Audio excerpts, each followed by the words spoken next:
आज मैं बना रही हूँ बच्चों की favourite paneer tikka masala. Hello friends, welcome to Punjabis by nature.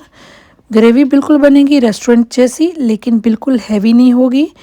ना तो हम इसमें क्रीम डालेंगे और ना ही हम इसमें काजू डालेंगे, फिर भी जो हमारा ग्रेवी का टेक्सचर है वो क्रीमी होगा।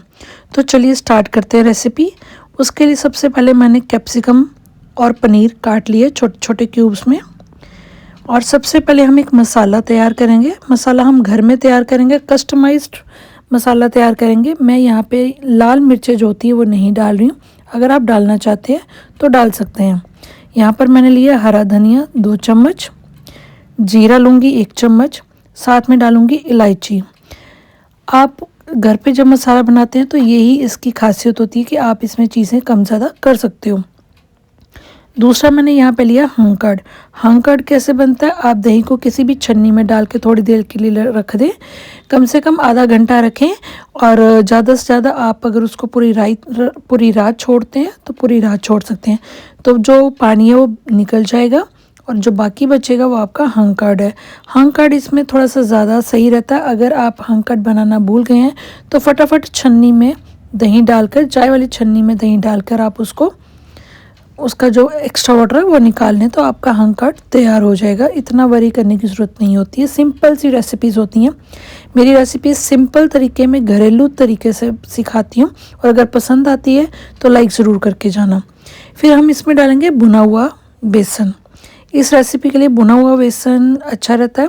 अगर आपके पास नहीं है तो फिर आप उसको फटाफट 1-2 चम्मच लें और उसको तवे पे भून लें, छोटे से फ्राइंग पैन में भून लें। 2 सेकंड नहीं लगते हैं, क्योंकि भुना हुआ बेसन डालने से इसका जो टेस्ट है वो नेक्स्ट लेवल पे जाता है। फिर हम लेंगे कसूरी मेथी। कसूरी मेथी को भी हम थोड़ा सा ड्राई रोस्ट कर लेंगे।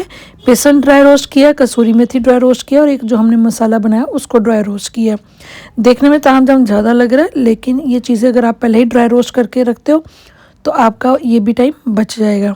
तो यहाँ पे इन सबको हम ड्राई रोस्ट करने के बाद थोड़ी देर ठंडा होने देंगे। ठंडा हो जाएगा तो हम इसको मिक्सी में ग्राइंड कर लेंगे। और इसके बाद ये देखिए, ये सारा जो इतना मसाला है 2 मिनट में ठंडा हो गया। अब इसको मैं मिक्सी में ग्राइंड कर लूँगी। उसके बाद हम करेंगे एक मैरिनेशन तैयार। दही में हम डालेंगे जो हमारे बेसिक मसाले होते हैं, घर के मसाले डेली जो हम यूज़ करते हैं। ये गई है हल्दी, फिर जाएगी देगी मिर्च। अब मैं डालूँगी काली मिर्च, जो कि मैं उसको ग्राइंड करके रखती हूँ। उसका पाउडर फॉर्म डालिए मैंने यहाँ पे।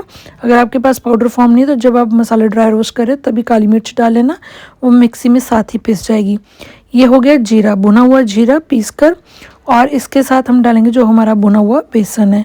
इन सारी चीज़ों को मिक्स कर लेंगे अच्छे से। पहले इसको मिक्स कर लेंगे, और यहाँ पे मैंने डाल दी कसूरी मेथी। कसूरी मेथी देखो, आप भूनने के बाद इसका कलर चेंज हो गया और इसकी फ्रेग्रेंस भी बहुत ज़्यादा हो जाती है जब आप इसको थोड़ा सा भून लेते हो। अब इसको अच्छे से मिक्स करेंगे, हाथों से मिक्स करें, मैशर से मिक्स करें, एग बीटर से मिक्स करें, जिससे मर्जी मिक्स करें। लेकिन आप सब्जियाँ डालकर उसको ज़ोर से मिक्स नहीं करेंगे। यहाँ पे सिर्फ जो दही मैरिनेटेड है वो हाथों से अच्छे से मिक्स हो रहा है। उसके बाद मैं इसमें धीरे धीरे सब्जियाँ डालूंगी।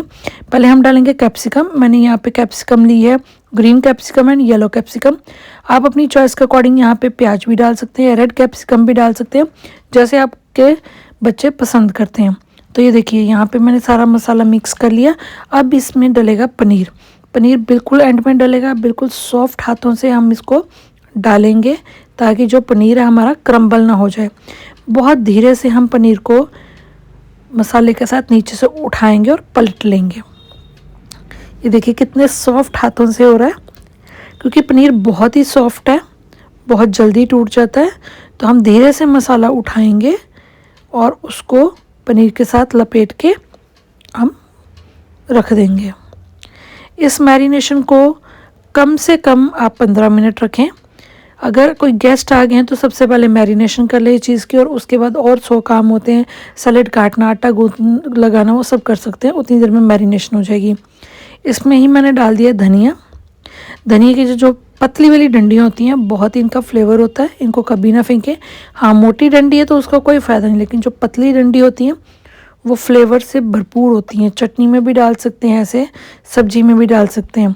तो अभी तक हमारे जितने इंग्रेडिएंट्स हैं वो सारे रेडी हो गए हैं।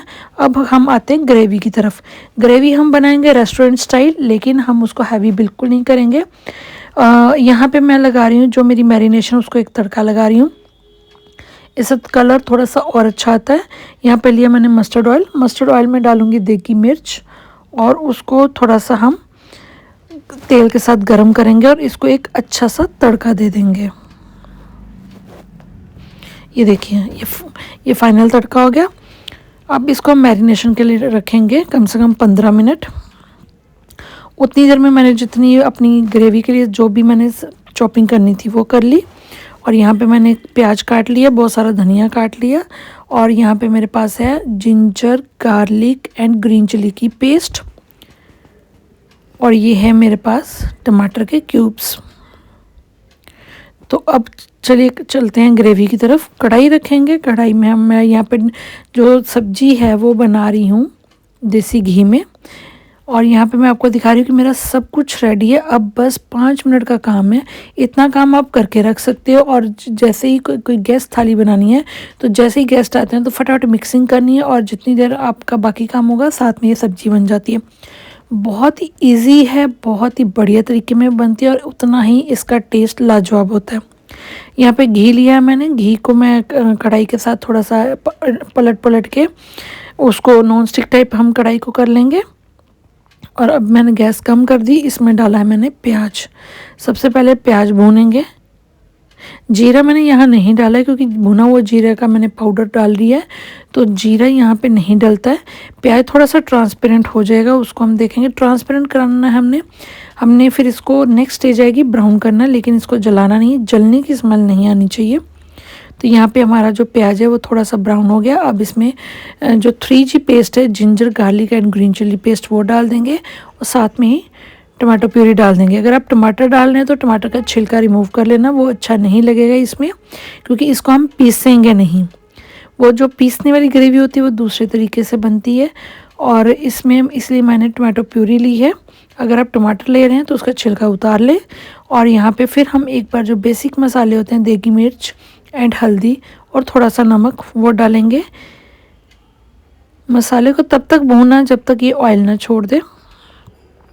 मसाले की अच्छे से यहाँ पे भुनाई हो जाएगी, क्योंकि मैरिनेशन के बाद जो हमने मैरिनेट करके दही रखा उसके बाद भुनाई नहीं होगी, क्योंकि इसमें पनीर भी मिक्स है, तो पनीर को हम ज़्यादा देर पका नहीं सकते हैं।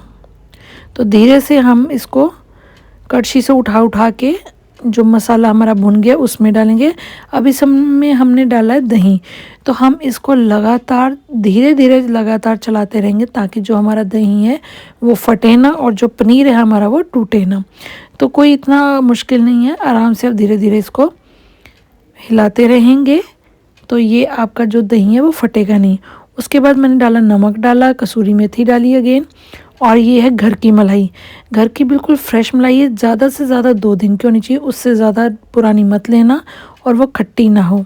और ये देखिए हमने यहाँ पे मलाई डाल दी, और ये जो हम फ्रेश क्रीम डालते हैं उसकी जगह मलाई डाल देंगे। बिल्कुल वही टेस्ट है और रेस्टोरेंट स्टाइल है। एक बार आप ज़रूर ट्राई करना, और अगर ट्राई करते हैं तो मुझे ज़रूर बताना। तो लीजिए, हमारी पनीर टिक्का मसाला रेडी है रोटी के साथ। तो फ्रेंड्स, मिलेंगे नेक्स्ट वीडियो में। Till then take care, bye bye and lots of love. Thanks a lot for watching. और हाँ, अगर चैनल पे नए हैं तो सब्सक्राइब ज़रूर करके जाना। Thanks a lot for watching.